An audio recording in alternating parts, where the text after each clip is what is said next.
오늘 우리에게 주시는 말씀을 같이 한번 나눌까요? 오늘 우리에게 주시는 말씀은 잠언 3장 5절부터 6절까지의 말씀입니다. 잠언 3장 5절에서 6절까지의 말씀. 제가 하나님의 말씀을 읽도록 하겠습니다.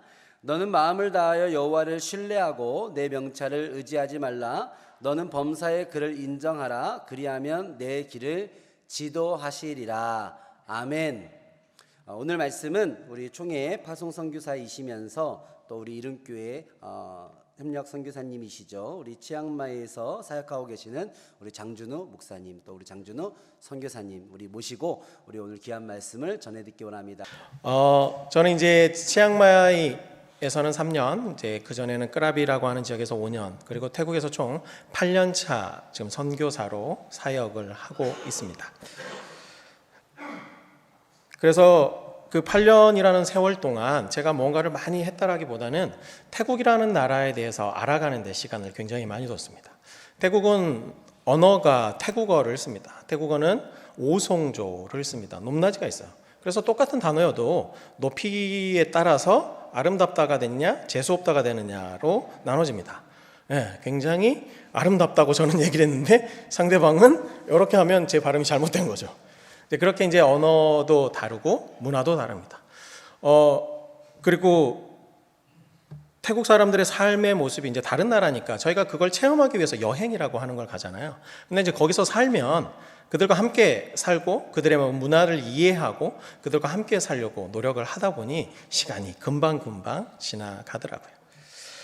8년의 세월 동안 저에게 가장 많이 든 질문, 변하지 않는 한 가지의 질문은 태국이 올해로 지금 천주교까지 포함하면 천주교는 540년이 됐습니다. 그런데 기독교 역사는 이제 197년, 올해로 197년이 됩니다. 197년 전에 선교사들이 들어왔습니다. 그리고 130년 전에 한국에도 들어왔죠. 저희보다 먼저 이제 들어오게 됩니다. 미국에서, 유럽에서, 그리고 호주에서 많은 선교사들이 들어와서 얼마나 많은 선교를 했겠어요. 하나님의 복음을 전하기 위해서 학교도 세우고요. 저희 학교도 그런 일원입니다. 저희 학교가 이제 130여 년 전에 미국에 있는 선교사님이 기초를 잡았고 지금까지 역사를 이어오고 있습니다. 태국에서 불교 행사를 하지 않는 정말 극소수 10개도 되지 않는 학교 중에 저희 학교가 포함되어 있습니다. 그래서 저희 학교는 모든 행사를 다 예배로 하게 됩니다. 왕의 생일도, 심지어 왕의 생일도 저희는 예배로, 감사 예배로 드리게 됩니다. 저희 이름은 프린스 로얄입니다. 왕실에서 1902년도에 왕실로부터 부여받은 이름입니다. 그렇기 때문에 왕실에서 허락을 해줬기 때문에 저희는 종교적인 행사를 하는 것이 전혀 문제가 되어지지 않습니다. 태국의 인구는 95%, 그건 조금 이따 하도록 하고요. 하여튼 저희 학교는 이제 그러한 학교입니다. 그런데 제가 이제 8년의 세월 동안 197년의 역사를 가지고 있는, 한국보다 더 많은 오랜 역사를 가지고 있는데 왜 이 사람들은 쉽게 예수 그리스도를 받아들이지 못할까? 이들은 왜 예수를 알지 못할까입니다. 제가 8년 전에 하나님 앞에 기도했습니다. 하나님께서 보내시는 곳에 제가 가겠습니다. 그리고 10년을 기도했습니다. 하나님께서는 응답하셨겠죠. 제 마음속에 뭔가가 많은 생각들이 있었으니까 캐치를 하지 못했겠죠. 10년 만에 그 마음을 캐치했습니다. 그리고 제가 한 번도 생각해보지 않았던 태국이라고 하는 땅에 갔습니다. 그리고 태국 땅에서도 푸켓, 저희 남쪽에 푸켓 옆에 끄라비라고 하는 땅에 선교사가 없다라는 말만 듣고 저희 가족들과 함께 갔습니다. 저희가 짐을 싸고 이민 가방을 2개씩 들고 그 공항에 도착했을 때 저희를 마중 나온 사람은 아무도 없었습니다. 제가 연락한 사람도 없었고요. 저희가 어디서 살아야 될지, 무엇을 하며 살아야 될지도 모르는 땅에 저희가 가게 되었습니다. 그리고 나서 어떻게 살아야 될지도 모르고 어디서 살아야 될지도 모르는 상황 가운데 그곳에 적응하는 게 쉽지 않았어요. 그런데 시간이 지나면 지날수록 제 마음속에 든 생각은 뭐였을까요? 이곳과 나는 참 맞지 않는구나. 날씨는 왜 이렇게 더워요? 제가 몸에 열이 굉장히 많습니다. 그런데 태국은 1년 내내 덥습니다. 그리고 제가 성격이 또 굉장히 급합니다. 그런데 태국 사람들은 전혀 급하지 않습니다. 그리고 제가 보기는 그렇지 않지만 몸이 허약합니다. 특히 장이 좀 허약합니다. 그래서 매운 음식을 먹으면 항상 탈이 나요. 그런데 이 음식을 딱 받아든 순간 교회에서 예배를 마치고 성도님 가정에서 딱 받아들고 보는 순간 느낍니다. 이 음식을 먹으면 내가 죽을 수도 있겠구나. 내용물보다 고추가 더 많습니다. 근데 성도님들이 이렇게 쳐다보고 있습니다. 먹어야 될까요? 안 먹어야 될까요? 죽으면 죽으리라. 먹고 한 3일 동안 화장실에서 벗어나지 못합니다. 그래도 그렇게 적응하며 살아갑니다. 그리고 8년 동안 저희 아이들은 전학을 5번 다녔어야 되고요. 그리고 보험이 없어서 병원에서 치료를 거부당한 적도 있습니다. 그냥 이렇게 힘든 거야. 제가 선택했고 그것을 알고 있었기 때문에 어느 정도는 감내하겠다라는 생각을 했어요. 근데 그게 저의 정체성은 아니잖아요. 저의 정체성은 예수 그리스도를 그들에게 전하는 겁니다. 그래서 끄라비라는 땅에 아무도 없는 곳에 저희가 가게 됐어요. 선교사도 없고 한인도 한 15명밖에 살지 않는, 대부분 여행사나 식당 하시는 분들밖에 살지 않는 곳에 갔습니다. 그런데 그곳에서 사람들을 만나야 되잖아요. 끄라비는 경기도만한 땅에 45만의 인구가 살고 있습니다. 55%가 불교 인구고요. 45%가 무슬림입니다. 그래서 여기 보면 절, 모스크 이렇게 보입니다. 그런 곳에 교회를 찾으려면 그 넓은 경기도만한 땅에 교회가 25개 있습니다.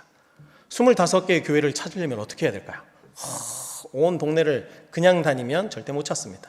누군가로부터 손을 잡고 가야만 찾을 수 있는 곳에 교회가 있습니다. 그런 곳에 있었어요. 그래서 교회도 별로 없고, 그런데 저는 복음을 전해야 되기 때문에 사람들을 만나야 했습니다. 그래서 제가 생각한 방법이 사람들을 만날 수 있는 곳에 가야 되겠다. 그래서 제가 밤마다 배드민턴을 갔습니다. 왜? 운동을 해야 되니까. 이게 스트레스가 많이 쌓이더라고요. 몸에 열이 너무 많으니까.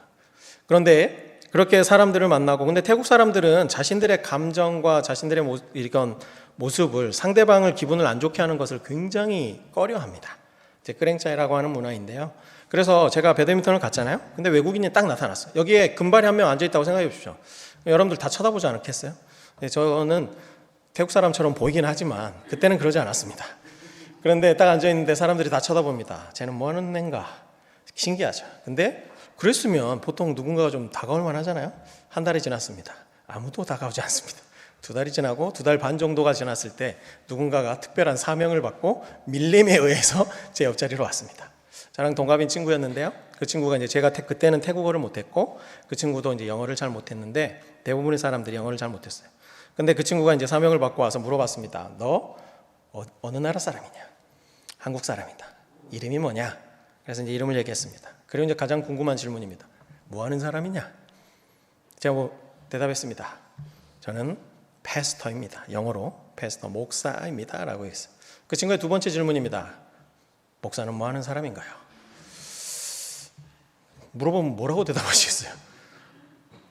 여기서 제 머리가 띵 맞았죠. 그래서 이제 얘기했죠. 교회와 예수 그리스도를 빼고 목사를 설명할 수 있을까요? 교회도 얘기하고 예수라는 단어도 얘기했습니다. 그런데 그 친구가 또 질문합니다. 교회는 뭐 하는 곳인가요? 그리고 엄청 고민했습니다. 예수라는 이름을 꺼낼까 말까. 왜? 세 번째 질문이 뻔하잖아요. 예수는 누구인가? 그때 알았어요. 예수 그리스도라는 이름을 단 한 번도 들어보지 못한 사람이 있구나. 제가 20살 때부터 신학을 시작하고 20년 동안 전도사 목사로서 사역을 하면서 한 번도 그런 질문을 받아본 적이 없습니다. 그냥 누구라도, 교회를 다니지 않는 누구라도 저는 목사입니다. 그러면 다 압니다. 좋아하든 싫어하든 누군지 뭐 하는 사람인지는 알아요. 그런데 그 사람은 한 번도 목사라는 단어, 그리고 예수 그리스도라는 단어, 예수와 그리스도가 아니라 예수라는 이름조차도 들어보지 않은 사람들이 있다라는 겁니다. 그리고 그 다음부터 누군가 물어봅니다. 너는 뭐 하는 사람이야? 제가 대답했습니다. 저는 한국어 교사입니다. 도저히 또 다시 제가 목사에 대해 설명하고 예수에 대해서 설명할 수가 없더라고요. 언어도 안 되죠? 그리고 그들의 이해할 수 있는 말로 제가 설명할 수 있는 방법이 없는 거예요. 제 자신이 얼마나 무능력하게 보이겠어요. 말도 안 되죠? 적응도 잘 못하죠?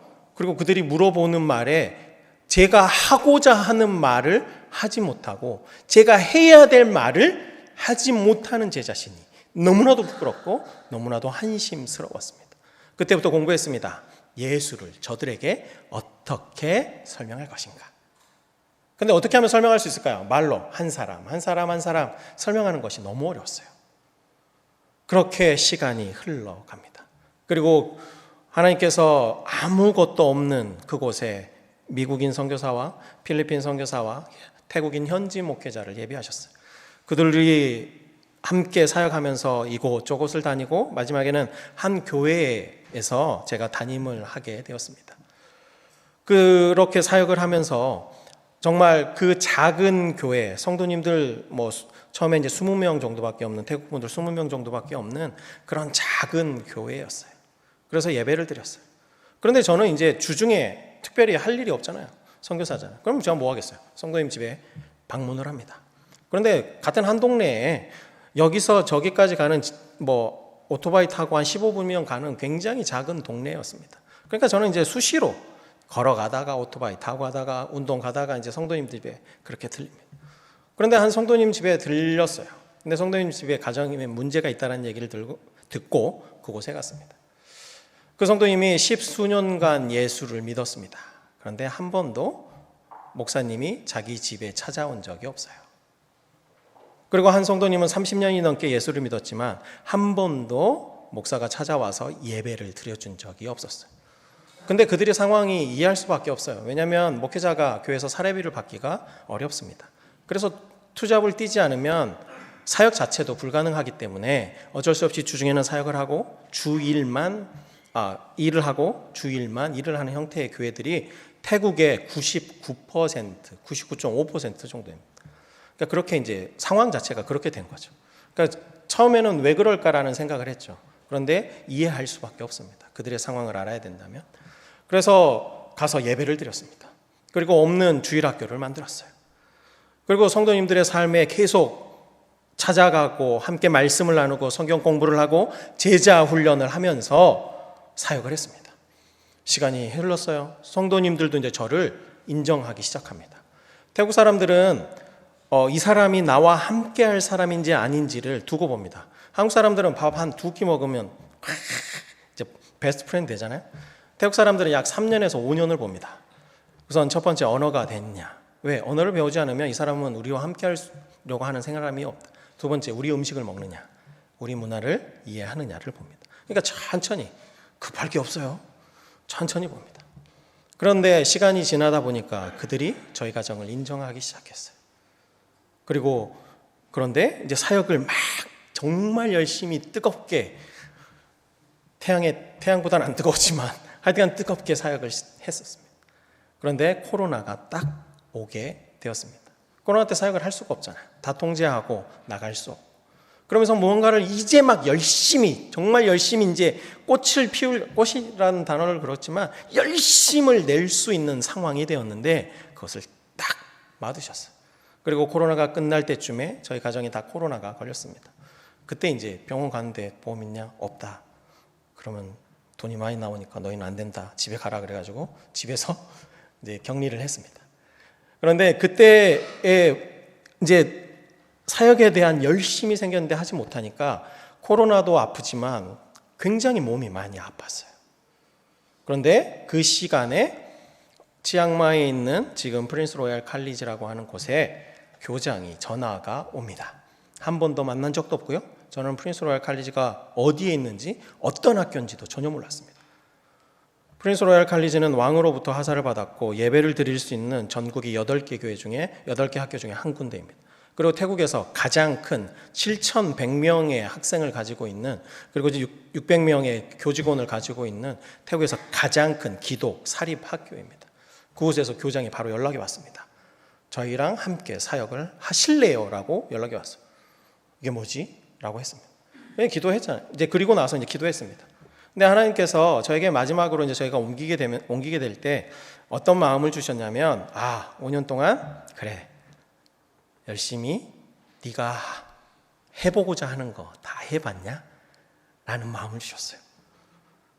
저는 제자 훈련이, 신방이, 그리고 주일 학교 섬김이, 예배가, 저는 정말 그 태국어로 설교하는데 얼마나 어렵겠어요. 영어로 설교하고 태국어로 설교하는데 얼마나 어려웠겠어요. 그런데 그게 정말 저는 하나님을 위해서 제가 할 수 있는 최선을 다해서 저는 섬겼다라고 저는 생각합니다. 그런데 그 5년의 세월이 딱 지나니까 하나님께서 저에게 말씀하십니다. 그래, 해보고 싶은 거 다 했냐? 이제는 내가 너를 인도하겠다 라는 말씀을 해주셨습니다. 그래서 저희가 너무나도 사랑하는 그 교회와 교회 성도님들을 축복을 받으면서 저희가 치앙마이로 이주하게 됩니다. 근데 치앙마이의 프린스 로얄 칼리지라고 하는 주 5일 이제 매일 아침 출근하는 그 주 사역지, 그것도 교장으로부터 연락이 왔잖아요.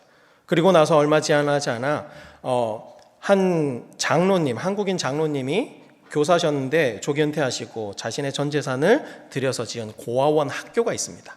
이 학교가 원래 고아원으로 시작을 해요. 근데 이 아이들을 지역에 있는 학교로 보내는데 그 여자분이 계시는데, 지도하시는 여자분이 계시는데, 이 여자분이 아이들을 믿음으로 키우고 싶은 거예요. 그래서 불교 행사를 보내지 않습니다. 태국은 불교 국가잖아요. 그러면서 그 아이들이 퇴학을 당합니다.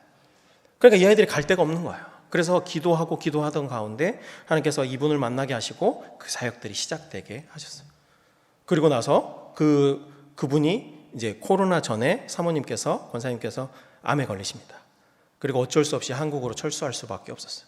그리고 들어오셔서 이제 치료하지 못하시고 이제 하늘나라 가시고, 이 장로님은 그 간병하는 동안 뇌경색이 오십니다. 그리고 여기를 다시 들어올 수가 없게 되었어요. 그런데 그 찰나에 저희가 치앙마이로 이주를 왔죠. 그리고 이분은 저희 학교 고등학교 은사님이세요. 연락이 왔어요. 준우야, 네가 여기를 좀 맡아줬으면 좋겠다. 근데 그 학교에 500명이 있습니다. 다 이 아이들은 부모가 없거나 부모로부터 버려졌거나 미얀마 전쟁으로 인하여서 난민 신분을 받지 못한 고아들입니다.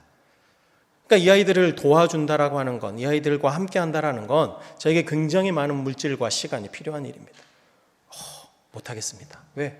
아무리 해도 그거는 불가능한 일이니까. 근데 또 연락이 들어오셨어요. 들어오셔가지고 저희를 꼭 잡고, 내가 시작한 사역을 그냥 하나님께서 허락하셨는데 좀 맡아줬으면 좋겠다. 해야 될까요? 말아야 될까요? 해야죠. 그리고 산족기숙사, 10명 있는 산족기숙사가 있습니다. 한국교회가 굉장히 아름답게 지어놨습니다. 그런데 거기가 기숙사잖아요. 그러면 아이들이 있어야 되는데 교회가 건물을 지었는데 운영할 수 있을 만한 운영 자금이 없는 거예요. 그래서 저희 가정이 그 현지 목회자 2분 부부거든요. 그 부부들과 함께 입사 신청서부터 그 산에 저희가 있는 교회에서, 저희 집에서는 6시간, 그곳에서 3시간 산길을 타고 올라가서 그 아이들의 집을 일일이 다 방문해가지고 가장 어려운 아이들부터 해서 지금 10명의 아이들이 살고 있습니다. 이것도 한 선교사님으로부터 요청을 받았어요.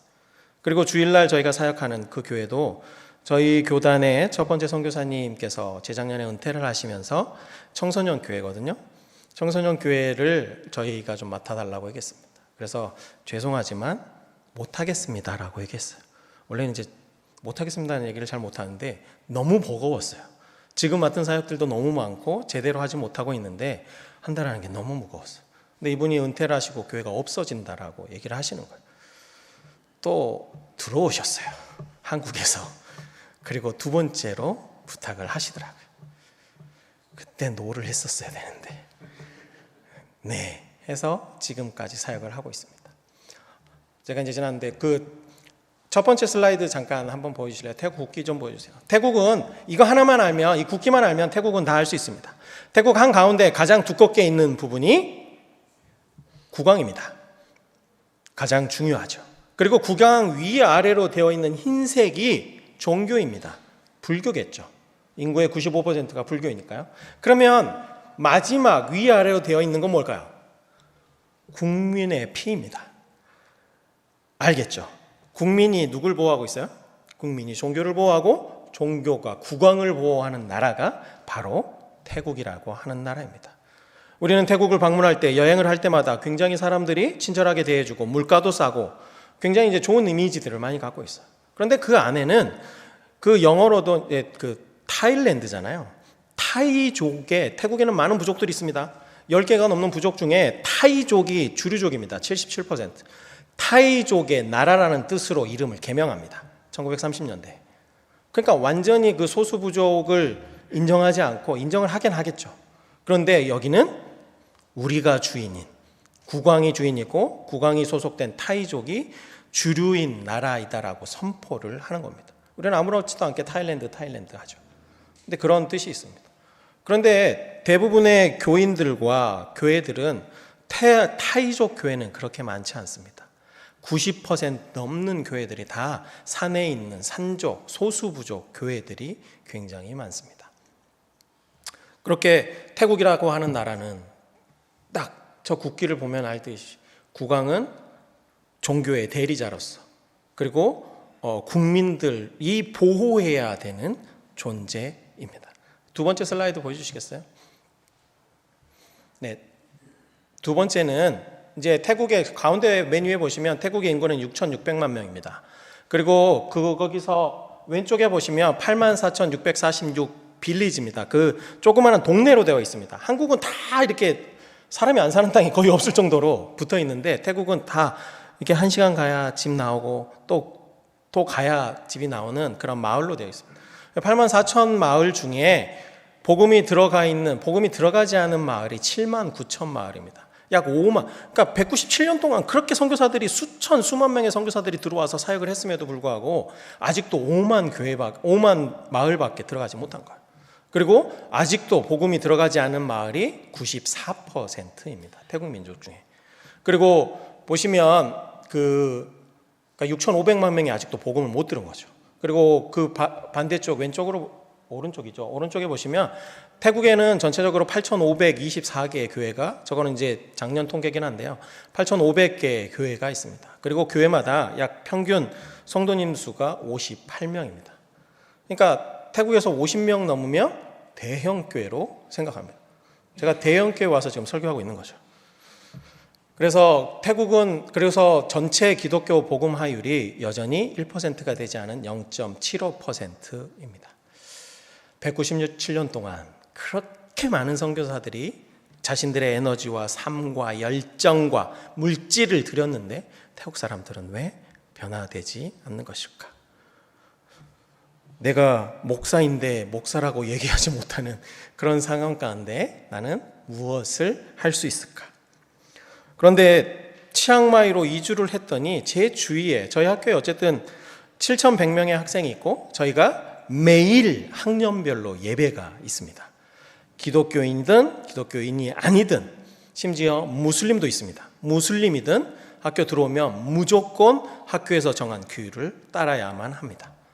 그래서 저희는 거기서 끄랍에서는 제가 찾아가야만 예배를 드릴 수 있고 찾아가야만 기독교인들을 만날 수 있었고 프로그램을 만들어야만 그들이 함께 할 수 있었는데, 여기는 가는 곳마다 모든 곳에 다 복음을 전할 수 있고 너무나도 자연스러운 거예요. 그때 지금 이제 치앙마이에서 3년의 세월이 지났습니다. 그러면서 이제 너무 많이 놀란 거예요. 5년 동안 내가 정말 최선을 다해서 하나님을 위해서 배우고 익히고 나누고 섬겼는데 그것이 그냥 내 열심이었구나. 잘못된 건 아니잖아요. 제가 누굴 위해서 했을까요? 제가 그들에게 물품을 나누고 그들에게 시간을 나누고 제 경험을 나눈 것이, 목회를 한 것이 저를 위해서는 아니잖아요. 그런데 하나님께서 인도자가 누구인지를, 삶의 주인이 누구인지를 명확하게 보여주시고 그곳에서 들어서 저를 이곳에 보내주셨어요. 치앙마이로 올 때, 끄랍에 있을 때 저는 정말 열심히 10년 동안 기도해서 도착한 곳이었습니다. 얼마나 그 마음이 뜨거웠겠어요. 그리고 그 뜨거운 마음을 가지고 더 열심히 했습니다. 그리고 성도님들도 부흥했고요. 없는 주일학교 아이들도 20명이 넘게 모였습니다. 처음에 20명 정도로 시작했던 교회가 70명 가까이 되었습니다. 할만하잖아요. 열심히 했잖아요. 그런데 하나님께서 그래, 해보고 싶은 거 다 해봤냐? 이제는 내가 너를 인도하겠다라고 말씀하십니다. 저는 그냥 열심히 하면 되는 건 줄 알았어요. 왜? 그곳에 그들을 알고 그들과 사역하는 것이, 열심히 하면 그게 당연하다라고 생각을 했습니다. 그리고 그 당연한 것들을 해냈습니다. 그런데 선교지는 당연한 것이 단 하나도 없습니다. 그러면서 치앙마이에 오게 되고 치앙마이에서 그 많은 사역들을 감당하면서 일주일에 5일 프린스 로얄 칼리지 출근하고요. 그 다음에 토요일과 주일은 지역에 있는 교회들, 왜냐하면 먼 곳이 있기 때문에 1박 2일로 다녀오는 곳들이 많습니다. 쉬는 날도 없이 계속 사역을 합니다. 어떤 친구들은 저한테 바보라고 얘기를 합니다. 쉬는 날도 없이 몸을 돌보지 않고 사역을 한다. 그런데 제가 하나님께서 맡기신 그 일들을 감당함에 제가 맡아야 되는 일들이기 때문에 순종하면서 나아가고 있습니다. 그리고 이번에 한소마 이름교회에서 함께 해주셔서 저희도 큰 힘을 얻었고 함께 갈 수 있는 동역자가 생겼다라는 것만으로도 저에게는 엄청난 격려와 위로와 힘이 되어지는 거죠. 이곳에 아이들과 오늘 아침에 오는데 1시간 반 걸렸습니다. 그런데도 온니 기쁨이 있는 거예요. 하나님의 인도하심은 내가 내 힘으로 할 때도 기쁨이 있고 은혜가 있고 감동이 있지만 하나님께서 인도하시는 그 길과 그 사역과 그 일들은 우리가 생각하는, 우리가 기대하는 그 이상의 것들이 항상 우리의 삶에 존재하게 됩니다. 아이를 낳았으니까 길러야 돼요. 근데 어떻게 길러야 되는지 그 답을 아는 사람은 이 세상에 아무도 없습니다. 잘 길러야 되는 것이 당연한 거 아니에요? 직장에 들어갔습니다. 열심히 일해야 되는 게 당연한 거 아니에요? 그런데 이제는 그런 시대인가요? 열심히 3년 동안 준비해서 공무원이 됐습니다. 그런데 왜 1년도 안 돼서 나오는 걸까요? 이제는 당연한 것이 없는 시대가 되었습니다. 그러면 어디로 가야 될지 모르는 이 상황 가운데 여러분들은 누굴 믿고 누굴 의지하시겠습니까? 그런데 하나님의 인도하심을 받기 위해서는 여러분들이 가진 것들을 반드시 내려놓아야 합니다. 그래야 그 공간이 생기죠. 하나님께서 들어오실 공간이 있어야 하나님께서 그것들을 다스려 나가시죠. 그런데 내가 내 것을 완벽하게 가지고 있으면 하나님께서 들어오시고 하나님께서 말하고 싶고 하나님께서 함께하고 싶은 공간과 시간과 그런 자리가 없는 거예요. 그래서 우리는 세상은 뭐라 그래요? 더 가지라고 얘기합니다. 왜? 남들이 가졌으니까. 결혼했으니까 집이 있어야죠. 차가 있어야죠. 그리고 자녀도 좋은 대학교 보내야죠. 남들이 하는 거 여행도 가야 되죠. 계속 가지라고 얘기합니다. 그런데 그리스도는 뭐라고 얘기해요? 가진 것을 나누어 주라고 얘기를 합니다. 세상과 정반대되는 이야기. 세상에선 당연한 소리입니다. 더 가져야 되고 더 가지고 있는 것이 나은 거라고 얘기합니다. 그런데 예수 그리스도는 얘기합니다. 가지지 말아라. 옷 두 벌도 가지지 말아라 그랬어요. 우리는 그런 삶은 못 살잖아요. 저도 못 삽니다. 그렇지만 우리의 삶의 작은 부분을 내려놓는 것으로 시작함으로 하나님이 들어오시고 하나님께서 우리의 삶의 주인이 되시는 것을 우리는 경험하게 되실 겁니다. 1년도 되지 않은 교회가 이렇게 넓은 예배당과 그리고 단기 선교를 온다? 놀랄 노자죠. 왜? 세상에 이거는 당연한 일이 아니니까요. 그리고 안 좋은 시선으로 바라보는 교회가 있을지도 모릅니다. 목회자들이. 그렇지만 그거는 중요하지 않잖아요. 왜? 하나님께서 인도하시고 하나님께서 허락하시고 하나님께서 하게 만드셨으니 그 일들이 가능하게 되어지는 겁니다. 저도 제 사역들이 버겁습니다. 선교사 이런 얘기하면 안 되잖아요. 버겁습니다. 쉬는 날도 없고 그리고 그것들을 돌볼 수 있는 충분한 물질들도 없습니다. 그러한 능도 없습니다. 하지만 제 능이라면 그것들을 내려놓아야죠. 안 해야죠. 그렇지만 하나님께서 사람들을 통하셔서 저에게 하게 만드셨습니다. 그래서 저는 그냥 남들이 물어봅니다. 잘하고 있어. 저는 잘하고 있는지 모르겠어요. 그런데 하나는 얘기할 수 있습니다. 열심히 하고 있습니다. 하나님께서 허락하신 것들을 열심히 하고 있습니다. 그러면 저는 제 역할을 다 하고 있다고 생각합니다. 외국인으로서 살아가는 것이 참 힘들고 어려운 일입니다. 하지만 그것이 아니라 내가 무엇을 하는 사람이고 내가 왜 거기에 있어야 되는지를 안다면 우리는 이겨낼 수 있습니다. 여러분들이 왜 여러분들의 일자리에 여러분들의 가정을 하나님께서 허락하셨다고 생각합니까? 아이를 키우는 게 쉬운 일인가요? 남의 편과 사는 게 쉬운 일인가요? 어렵습니다. 그런데 그 안에 은혜가 있고 인도하심이 있고 그 안에 사랑과 하나님의 계획하심이 있습니다. 치앙마이가 지금 이제 홍수로 어려움, 자연재해가 굉장히 많습니다. 태국은 자연이 아름답고 많은 것들을 가지고 있지만 그만큼 어려움들도 많습니다. 이제 또 돌아가면 그분들, 저희 학교 선생님들도 피해를 많이 보셨다고 하네요. 또 이제 그분들을 도와드리러 갑니다. 그런데 저는 이제 그게 좋은 거예요. 사서 고생하는 거죠. 그들과 함께 있는 시간이 좋고 그들에게 무언가를 조금이라도 가져다 줄 수 있고 그들과 함께 흙을 묻힐 수 있다는 게 이제는 저는 너무 기쁜 거예요. 내 힘으로 갈 때는 힘들고 지칠 수 있지만 하나님께서 나를 인도하시니 내가 그 길이 힘들고 어렵지만 갈 수 있는 힘과 능력이 생기는 것입니다. 저는 잘 살고 있습니다. 얼굴과 몸을 보시면 아시겠죠. 잘 살고 있어요. 삶에 작은 문제들이 없는 사람들이 어디 있어요? 다 안고 살아갑니다. 그런데 그것보다, 그 삶의 작은 문제보다 더 큰 하나님의 은혜가 있기에 우리는 살아갈 수 있는 겁니다. 오늘 말씀에 이렇게 나옵니다. 오늘 말씀을 읽으면서 제가 정말 크게 은혜를 받았습니다. 치앙마이로 이사 오고 3년의 생활을 살아가면서 너는 마음을 다하여 여호와를 신뢰하라. 여러분, 마음을 다할 수 있나요? 마음을 다하여 하나님 제가 믿습니다. 하나님은 선하신 분이니까 제가 믿습니다. 이렇게 고백할 수 있어요. 하지만 온전히 여러분들 신뢰할 수 있나요? 내 명철을 의지하지 말라. 해봤잖아요. 우리 다 해봤잖아요. 범사의 그를 인정하라. 우리 아이들 제가 일부러 간증시켰어요. 그 작은 아이들의 그 작은 르앙, 그 작은 주제가 그 주제지만 우리가 볼 때 별거 안 하죠. 귀 아프대. 그래 기도했는데 나았대.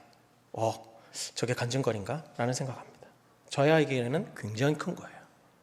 한 번도 안 아픈 적이 없었는데 하나님 앞에 기도하고 이것이 응답받았다라는 그 체험을 한 것이 저에겐 중요한 거예요.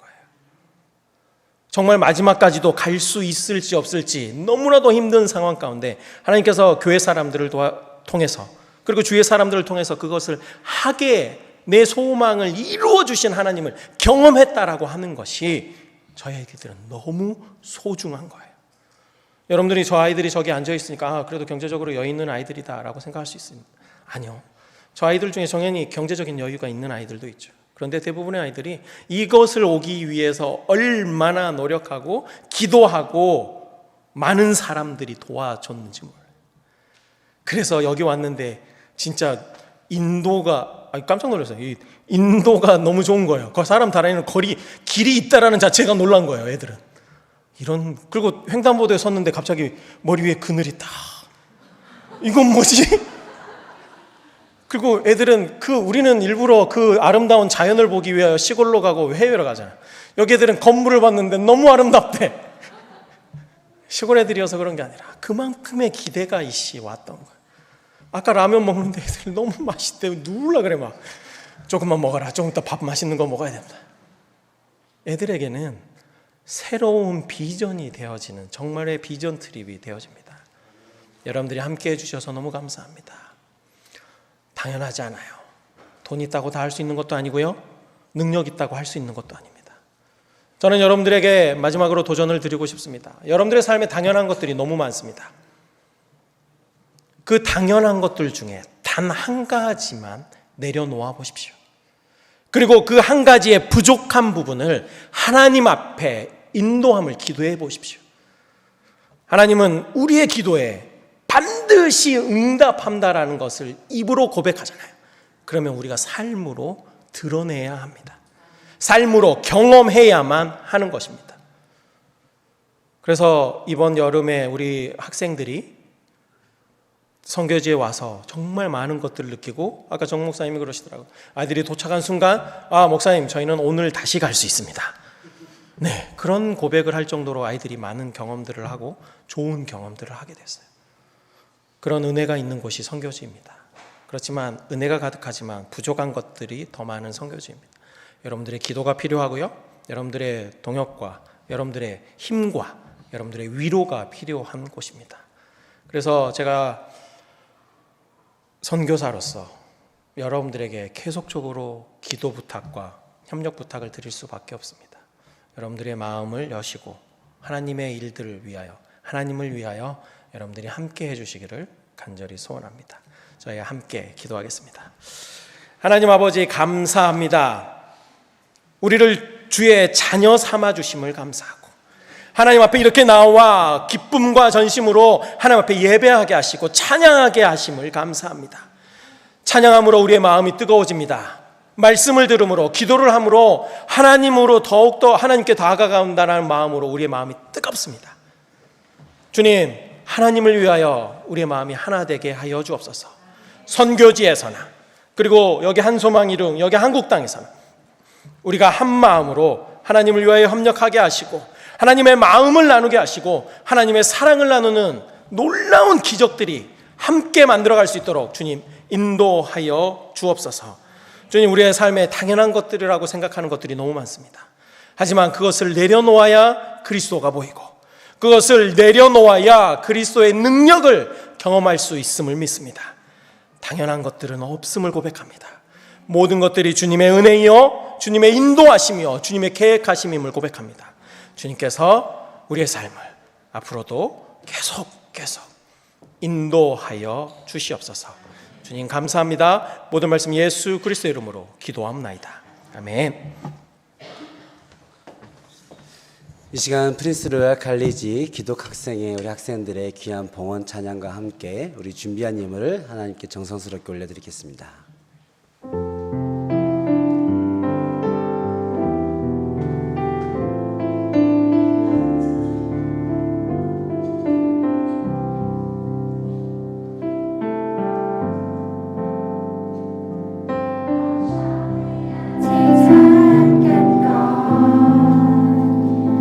Hãy subscribe cho kênh Ghiền Mì Gõ để không bỏ lỡ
아티탕건 발음이 맞는지 모르겠네요. 먼저 기도하세요라는 그런 내용의 태국 찬양이라고 합니다. 이쪽에 이렇게 위아래로 이렇게 교복 안 입고 있었던 두 여학생이 우리 선교사님 두 자녀입니다. 그리고 우리 반주해 주신 우리 조영미 우리 선교사님이십니다. 그래서 다시 한번 선교사님 가정과 여러분 우리 기독학생에게 박수 한번 보내주시기 바랍니다. 네.